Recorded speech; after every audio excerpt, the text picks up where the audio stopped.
Hey everybody, welcome to Nerdist Podcast number 23 with OZZY, as my friend Brian Posehn would say it.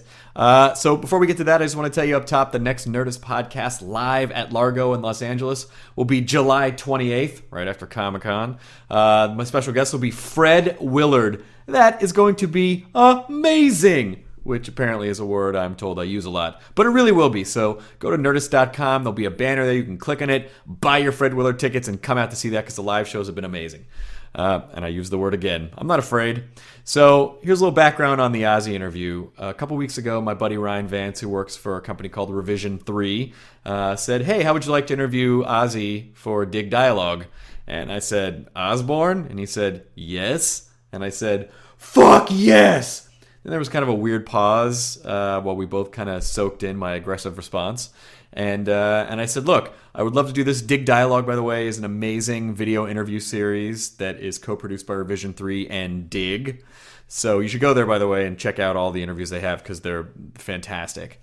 And I said, look, I know the Dig Dialogues are about 25 minutes, 30 minutes. Do you mind if I record the entire piece and put it up as a Nerdist podcast for my listeners? And he said, no, of course not. So this is what you're getting. This is the unedited interview. There's a lot of us like coming in and sitting down and talking before the cameras start rolling. And it's very fun and conversational. And I have to say, OZZY was incredible. Like one of the most gracious people I've ever interviewed, and super intelligent and thoroughly contemplative. And he actually played me after the interview. This is what a nice guy is. Played me large chunks of his new album, which is called Scream, and it's out now, and you should buy it because it was amazing. I have to say, it's probably even more amazing to listen to it with OZZY. I don't know if you're going to get the chance to do that, so you should just buy it and pretend that he's standing next to you. But he was just like 50 kinds of wonderful, and I really enjoyed the time that I got to sit down and spend with him. It was about an hour, and I hope you enjoy it too. So here it is, the Nerdist Podcast number 23 with OZZY. Like Brian Posehn would say it. Now entering Nerdist.com.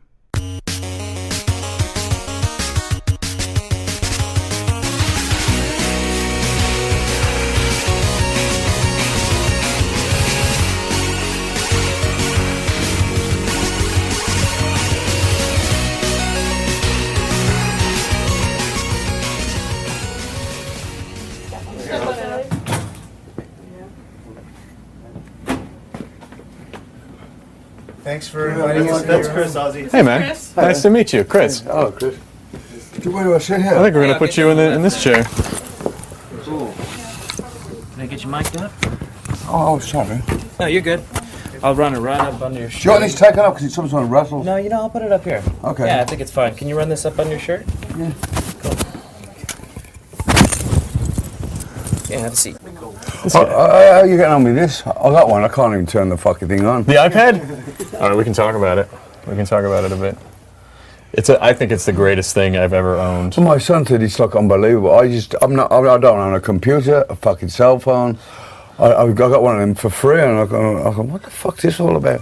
It's like a giant cell phone to me. See, this is why I know that you are entertainment royalty, because Apple doesn't give anything to anyone. So if they sent you one, that is a huge deal. They didn't say I got one from an award show for a gift I did last weekend. It was in like a package, and I thought, wow. That's pretty sweet. I stood in line for this guy. That's dedicated nerddom right there when you'll stand in line for a device. You have to download it from your computer to whatever you want on it, yeah? Well, some of the stuff, yeah, but a lot of it you can just buy over the air. Okay. So it's pretty great. But if you don't even own a computer, it doesn't make sense. Like, it's not... I mean, I've tried to fight it for all these years, but I mean, this is all computerized now. Yeah. My father, I'm still trying to get my dad on email, and he won't do it. He's just decided, like, the time for me is. I'm kind of. I don't know what I'm going to be put. I don't know what to push and buttons to press. Mm-hmm. I don't get freaked out. I'm going to press the wrong button, like get arrested for paedophilia or fucking start World War III. Well, see, if they take the pedophilia button off the computer, then you can't accidentally do that. I know it's stupid, but I don't like.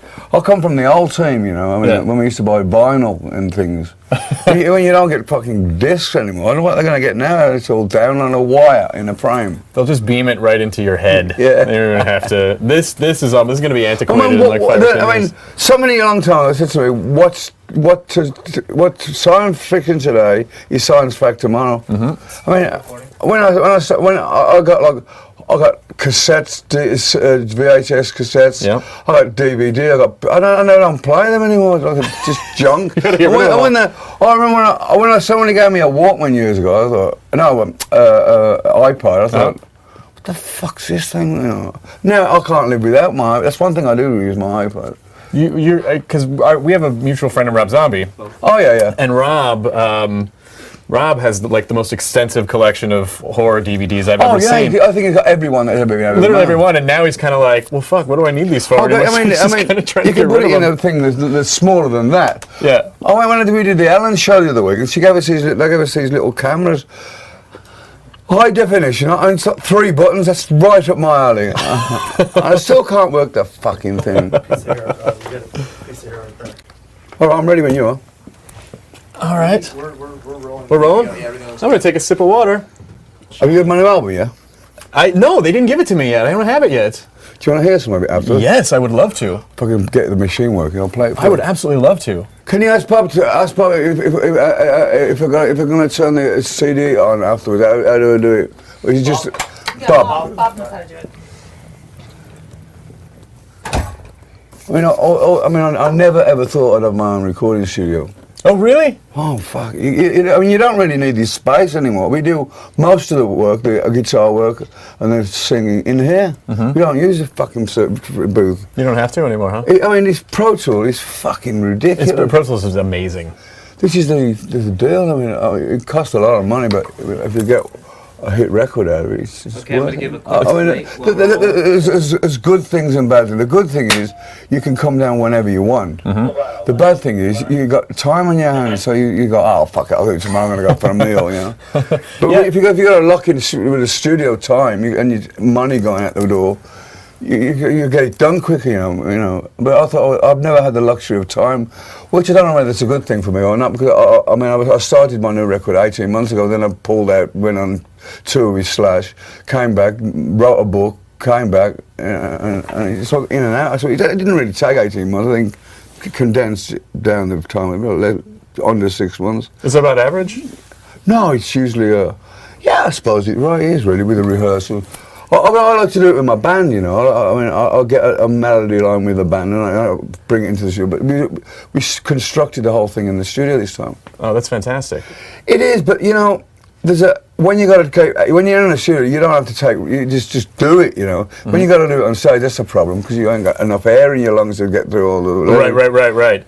Yeah, I've recorded some stuff for fun, and it's like, oh, I can't. I'm gonna fake this long thing here, as opposed to I couldn't ever do it all live. the tricks come out then, you know. But I don't use many tricks. You all set? I'm all set. 3, 2.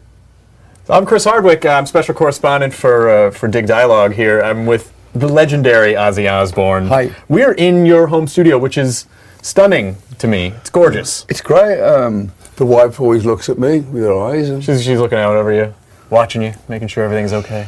I mean, I never thought I'd have my own studio. I mean, I did the last 2 albums on my own studio, in this studio.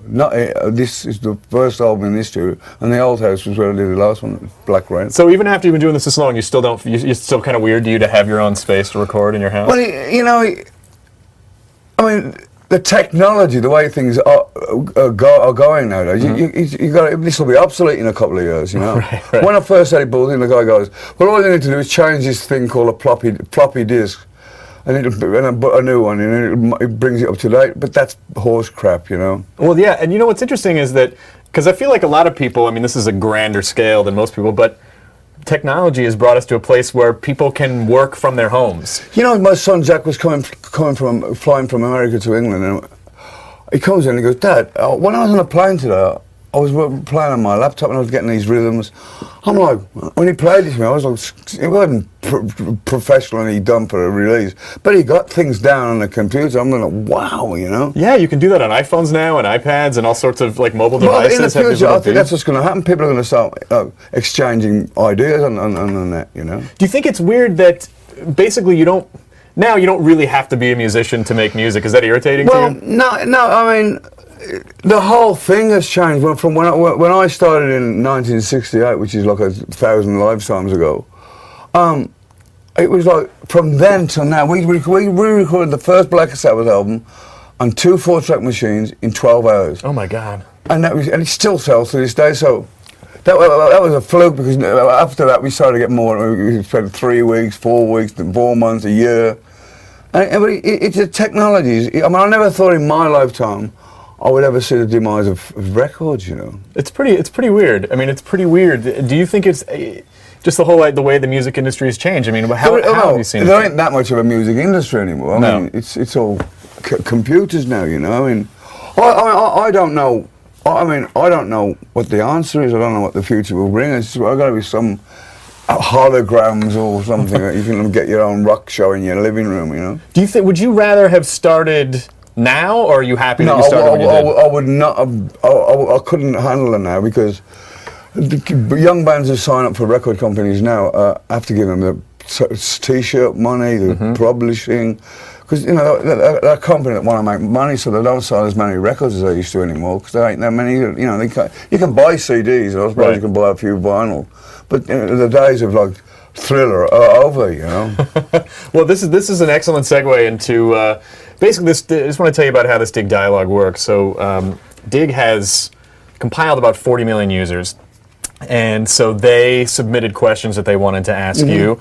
We got over 700 submissions, and essentially, I'm going to ask you 10 questions that the users. I didn't write these, and none of the producers. These are your fans. Actually, these are their questions. So I'm going to tell you what their usernames are, and I'm going to tell you how many digs each question got, which means essentially how many votes. We voted.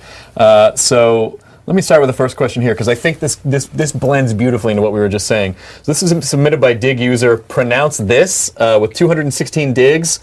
What do you think about music piracy, and do you believe in Radiohead and Nine Inch Nails as models of just giving away music? I don't know, but you know, you mentioned the younger bands now. If they keep getting it for nothing, not everybody can afford this. You know, I'm an established guy, but for young bands that want to get on, how are they going to do it? Because it still costs money to make. So if they keep stealing, they ain't going to have nothing to steal it in, because people can't afford to keep having it. It's like if you have a gold watch and somebody keeps stealing it, you're going to run out of money to buy the thing, you know. Right.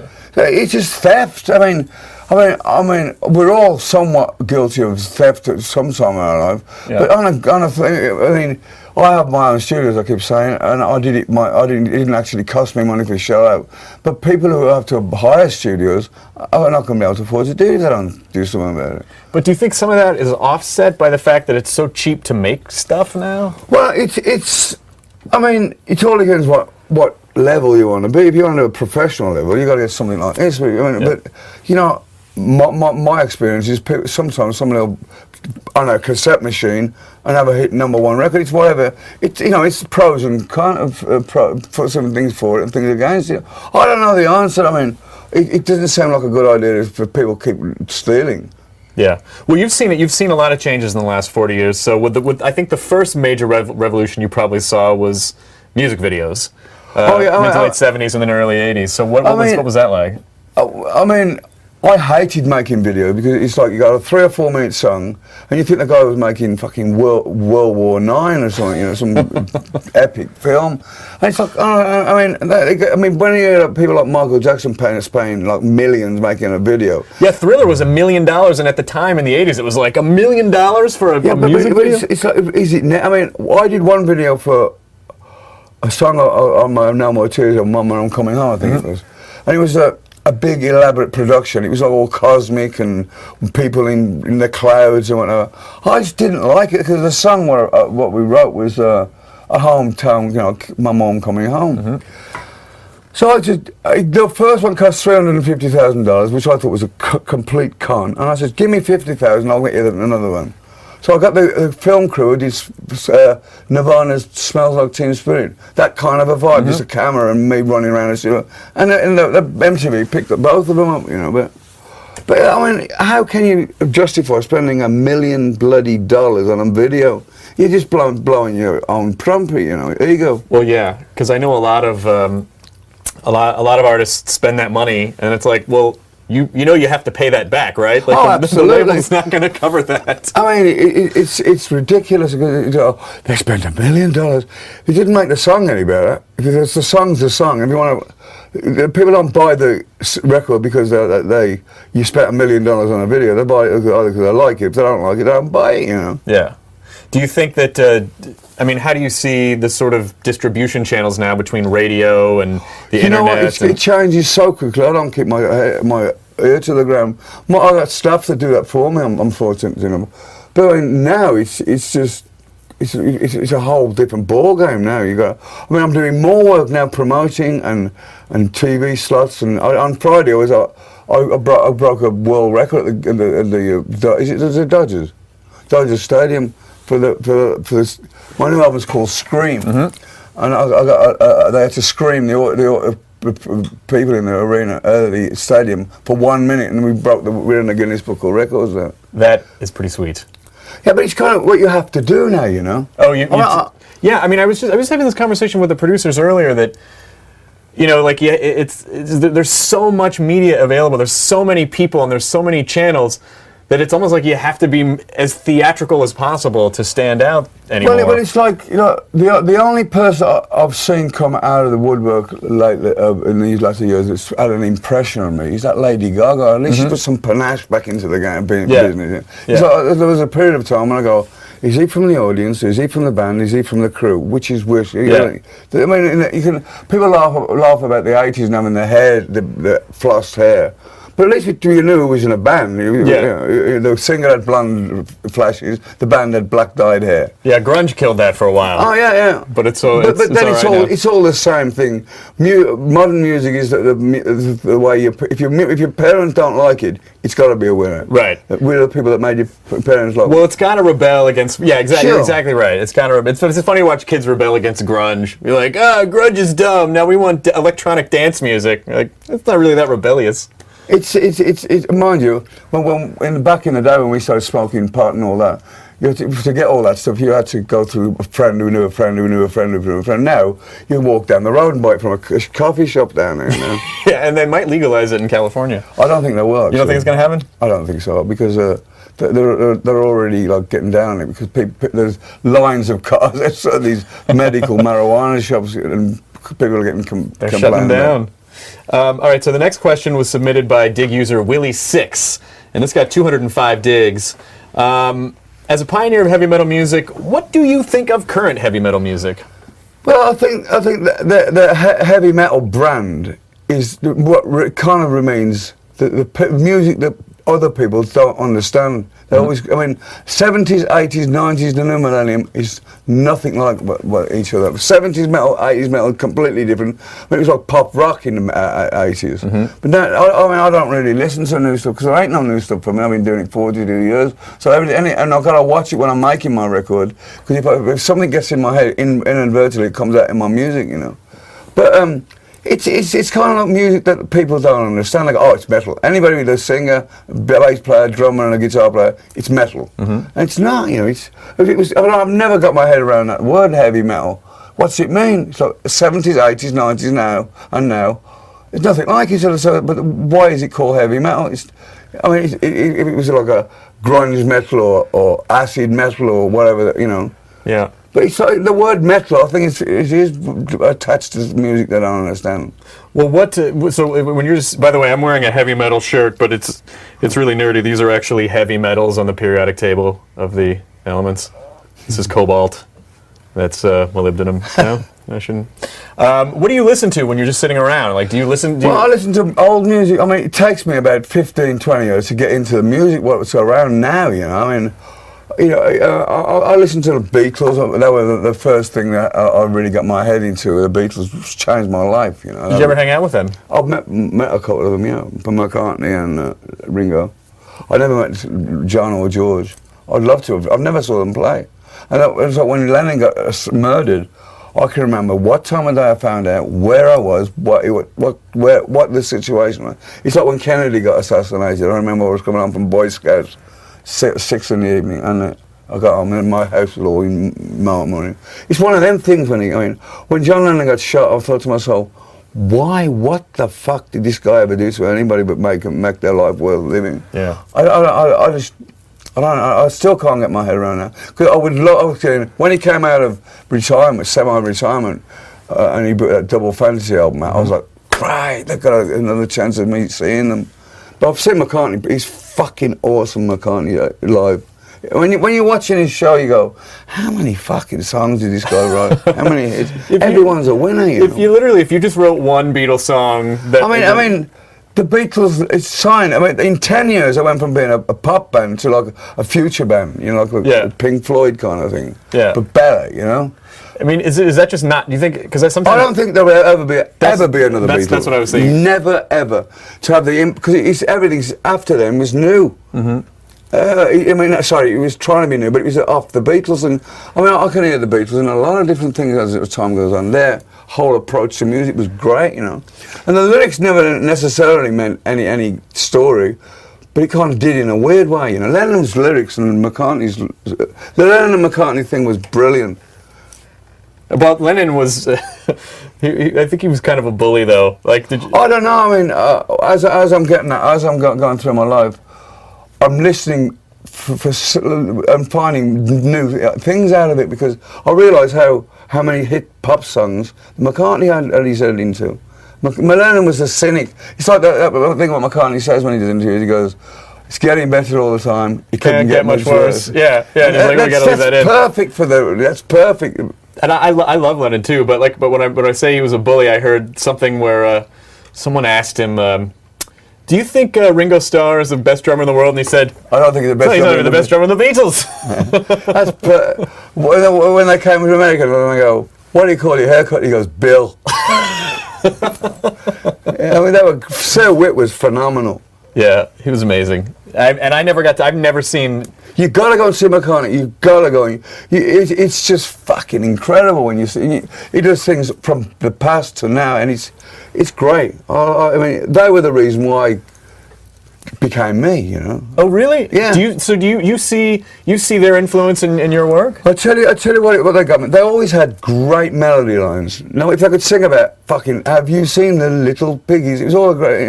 Who gives a fuck about piggies? But the melodies were great. Yeah. And if you have, my father was an old time guy. He said, if you haven't got a melody, you ain't got a song. Well, I don't know how these hip hop people are going to get on. Well, they'll just sample the melodies that people like the Beatles are. But I think a lot of that was all that time they spent in Hamburg. In Hamburg. We did the same in Star Club, Hamburg, Black Sabbath. Oh, you did the same thing? Or were we literally just playing for like 8 hours a day? Oh, fuck yeah.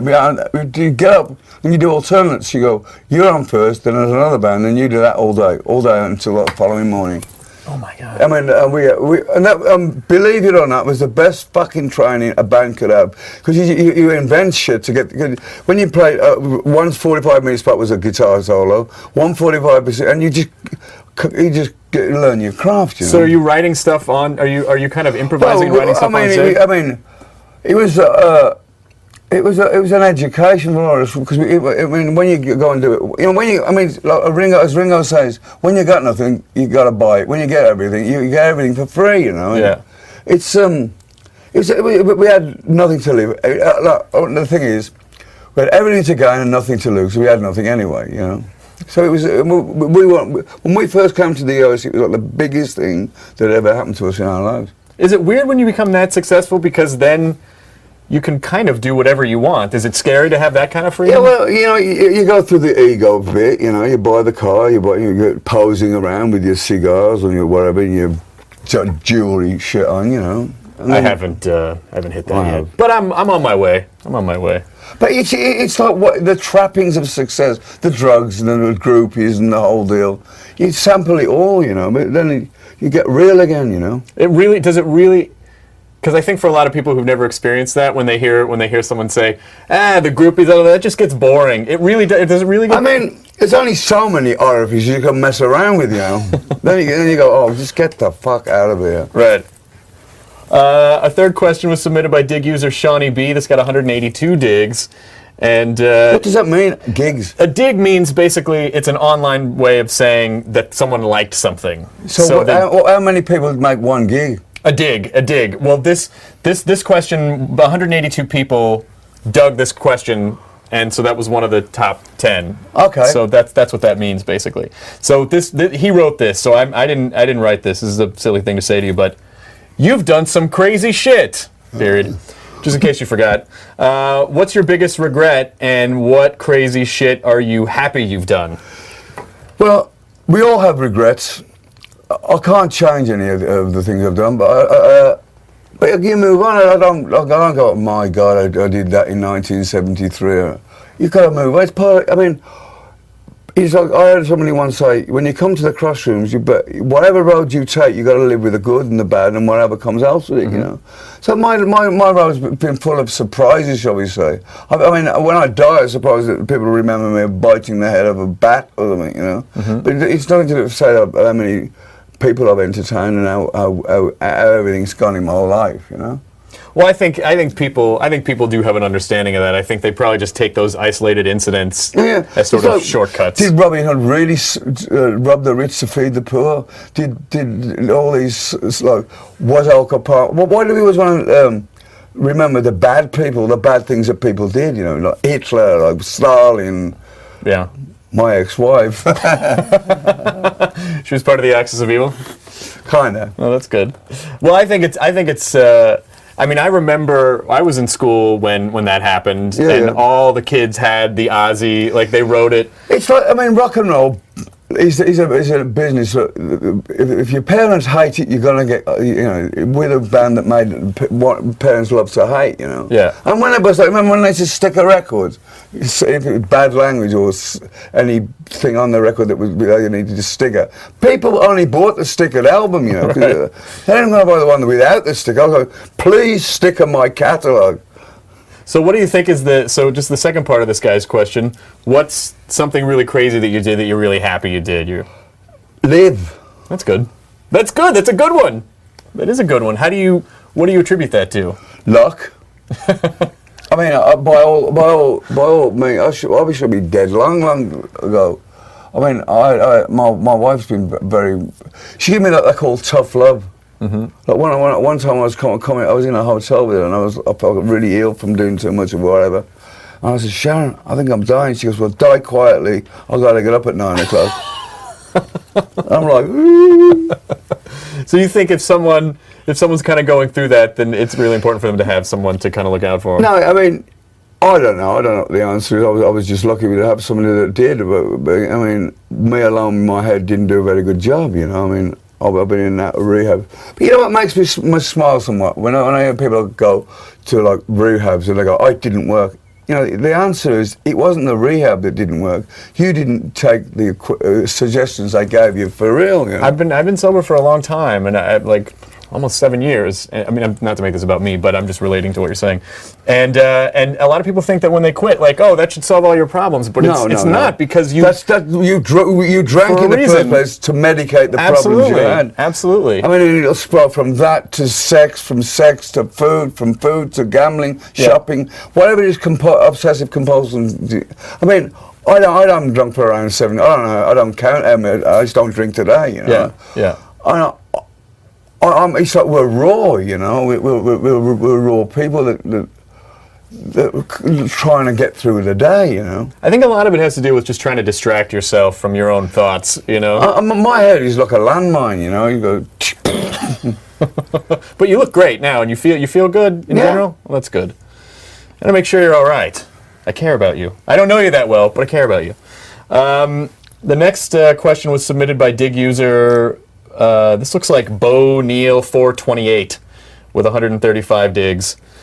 Oh, I already asked you this. What are some of the bands you're listening to? Actually, you talked about the Beatles. What are some of the other bands you're listening to, Carl? Led Zeppelin, David Bowie, Pink Floyd, all bands from when I was a younger guy. Plant's voice is really hanging in there. I never would have thought that register could hold all these years. He's got an amazing voice, and his style of singing back in the Zeppelin days was phenomenal. I mean, he's from a similar area where I'm, like Birmingham. He's surrounded by an area called the Midlands. He comes from Wolverhampton, which is right next door to Birmingham. And there's a lot of interesting things come out of my hometown, Birmingham. Were there music clubs in there? Oh yeah, there was like music clubs. There was places to play, pubs and things. But a lot of successful bands come out of Birmingham. Moody Blues, ELO, Black Sabbath, a lot of them. Do you think there was something just about the area that? Because some cities just have a good scene. I mean, it was just what we did. I mean, back then it was all the Liverpool sound. Birmingham just came out with just as many, if not more, than Liverpool. Mm-hmm. Well, like in the States, we have like Austin or Seattle or Portland. There's these kind of pockets around the country that just happen to have good. It's like when more than two bands come from the one town. It's like the thing to be Seattle, Yeah. Let's see. Fifth question is submitted by dig user Chased Wards.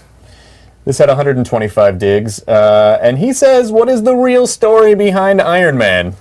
Well, it was Geezer Butler, the bass player of South, wrote me the lyric. And what it was about was a guy who travels through time.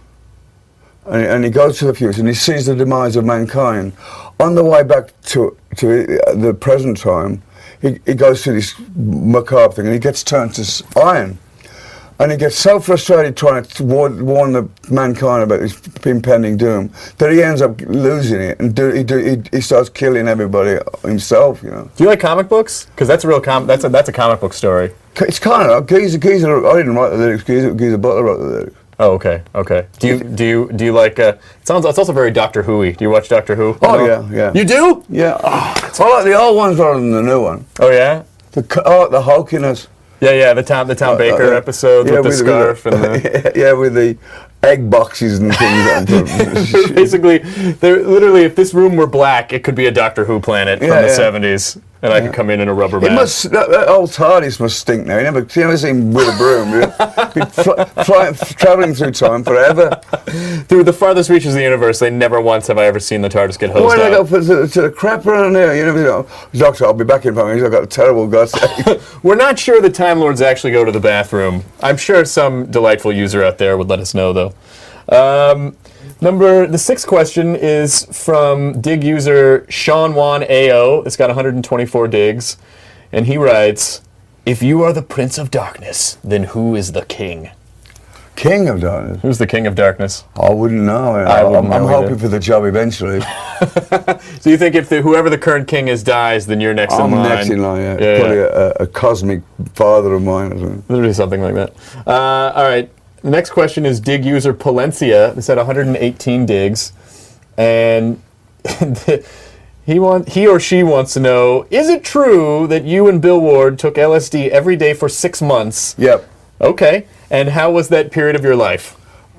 Do you remember it? Very hazy and very scary. We used to do it a lot, me and Bill. Yeah? Oh, I don't know, every day for 6 months. It's impossible. You'd be in a mental hospital. We did quite a bit of it, though. I mean, what was the attitude toward that back in those days? Like now, obviously, everyone's like, "Oh, drugs are bad." But then, was it just part of the social? No, it was. I mean, don't forget, Black Sabbath came at the tail end of flower power, Right. So we all thought, "Fuck, flower power," So we were like investigating, doing experimenting. It was great until I started having bad trips. Then once you start having that, it's over. Mm-hmm. Every time I took it after that, it was bad. I was screaming through the rafters, What does it feel? I mean, I've never done it, so I don't know. Just let me tell you, don't. I won't. It's just weird shit. It's not. It's a thing you take and you have a bit of fun with it. But then when you go, you know what, I've had enough now. I want to go to sleep. That's when it goes. Now we play. Oh, that sucks. And you lie in your bed, you're fucking seeing and imagining all this shit. Don't do LSD, kids, because that'll happen. All right. Next question is submitted by dig user S. Gurwell, 1985. I don't know either. OZZY, what do you when you look at the current state of music, what disappoints you the most? I don't The way it's. I don't know. I don't really think it disappoints me. I just get on my mind. You know. I just. It's so big now. I mean now when you see that the music industry is basically a TV show now with a panel, like American Idol and all that. My wife's on one of them as well. Yeah. But I mean, that's in England. How you can tell in England for a long time, people would say what they think the next Christmas #1 record is going to be. But now it's whoever wins these X Factor show in England who get the #1. It's like it's changed music, you know. Yeah. I mean, Simon Cowell loves it. I mean, good luck to him. But it's not the same anymore. I mean, I'm saying about these talent shows. I don't know how these kids get up there and do it and then get their rear end reamed out by a panel. I don't. It's my hat goes off to them because I mean, being a 42-year veteran, I would not like to do that. Well, I don't know how these kids. I mean, like you can win American Idol or come in second or whatever, and then all of a sudden you get famous. But if you're still not really used to touring or playing with crowds, or it's. I mean, if they can get on television and do what they do, and I mean, whoever gets up there, whether they get laughed off or what, they've got balls, man. I mean, so I don't suppose they would have too much stage fright when if they went on arenas. I don't know. I mean, from being nothing to being the winner of X Factor or America Got Talent or whatever, and trying to get on your life, it doesn't happen like that because you're fired out of a cannon and you've got to land sooner or later, you know. Yeah. And reality is hurt because when I've been fortunate. I've had a very fruitful career. But so through my career, I remember going, "Oh, fucking hell, Bon Jovi, how am I going to survive this?" And you do, Peter Frampton and all these major new bands and things like that. But I just plod on, So it's not really affecting me. But the downside of these talent shows has got to be going back to a regular, job after being on the top of the world. Well, you're about to go on tour again. Yeah. In a couple of weeks for like. You were for like 18 months or something crazy like that. Yeah. Does that even register to you anymore? I mean, how do you? Well, the way it's not straight 18 months. It's 18 months. It's like touring over a period of 18 months where I take gaps and breaks and holidays and things along the way. 'Cause I couldn't do 18 months straight. Yeah. Do you miss home, or are you just used to? This is home. No, but I mean, like when you're on the road, do you miss being home, or are you just kind of used to being on the bus? I mean, when I do come home after the tour, Sharon, my wife goes, "Let's go out." I go, "No, Sharon, my job's going out. I want to stay in for the next 3 months, Yeah. If I had my way, I'd never leave the house. But you must still get something. I mean, you still feel a rush when you perform, like when you get on the stage. When you go, it's nothing like a good gig, and there's nothing like a bad gig. When you do a good gig, it's the best feeling in the world. When you do a bad gig, it's the worst feeling in the world. Because every time I go up there, I want to give them my heart and soul, Sometimes it works, sometimes it doesn't. I mean, sometimes my voice is so bad. I think, what the fuck is anybody listening to this for? My voice goes. I mean, you go to a sporting event and you cheer on your team for an hour and say what you're gonna feel like the following morning when you wake up. But I have that every day. Well, so do you? I'm not complaining. No, not at all. Because I do stand up, and sometimes I wonder, like, do you feel like you can have a good show that maybe the crowd didn't connect with as much, or a bad show that they love, but you feel inside I didn't? Sometimes you're right, because sometimes I go and go, "That was fucking terrible tonight," and the people will come up to me and say, "OZZY, you're getting better with age." I go, "What the fuck are you smoking?" It's sometimes you're right. Sometimes what my perception of what's going on is off. Yeah. Or you just have a different, what kind of level you want to hit. If I get off, I should have said to you, if I get off while I'm performing and the crowd don't get to where I want it, I take that as a bad show. Mm-hmm. But I think maybe it's just a question of going easier on yourself. I'm very hard on myself. Yeah. But I think most of the people who excel to your level in their field probably are, and that's why they're where they are. I mean, there are people in the business that go on stage, and the impression I get is the audience are privileged to see them, not me. I'm privileged to see the audience, Yeah. I really am. I mean, without them, we ain't got a fucking pots of piss in. The 9th question here was submitted by dig user B. Lide. This had 64 digs, and he wants to know, or she, who'd you pick to play in a movie about your life? Denzel Washington. That's a perfect answer. I don't even think we have to go into in depth on that. I would. That's perfect. The 10th question. Or Prince. Or Prince. Yeah. Prince is tiny though. I don't know if they could get him. They'd have to trap him. They'd have to set up these Prince traps around his house and be like, "I got you, Prince. Now go play Ozzy." Be like, "Let me go. Let me go." The 10th question here was submitted by Guzmar, 57 digs. This is maybe a tough one to answer. What was going through your head when you first heard of Ronnie James Dio's passing? Well, I mean, I never hung out. I met him a bunch of times, but we didn't hang out we just didn't hang out much. But I admired his talent, his singing voice. I mean, so many singers owe their career to Ronnie James Dio because there's so many singers wanted to sound like him, you know. And when I heard he'd got cancer, I immediately sent a message to his office saying, "Is there anything we can do?" Because, you know, Sharon battled cancer, she beat it, you know. And I thought, I remember when Sharon got diagnosed, I thought, what the fuck do you do? I never knew anybody that survived, you know. I thought it was all bullshit when they said, you know, people can beat you. So I just sent a humane thing, and I said, you know, if we can help you, do you want to ask this question, please call us. Then I was at an award show a few weeks back, and he was there. I never actually spoke to him. We had paths, but I was doing an award out and he was doing something else. But I met the drummer, Vinny Appice, and I said, did Ronnie get my message? And he says, I don't know. I said, well, tell him, you know, I'm thinking my thoughts are with him, and if he wants to talk to Sharon, just call us. Then when we found out he passed away, it was very sad. Yeah. I mean, he was a great singer. He'd be sadly missed. Yeah. We need somebody like Ronnie James Dio. Well, after this, I just want to make sure we're not taking too much of your time here. How are we doing? We're doing pretty well for time, actually. How are you doing for tape? 40 minutes in. Oh, okay.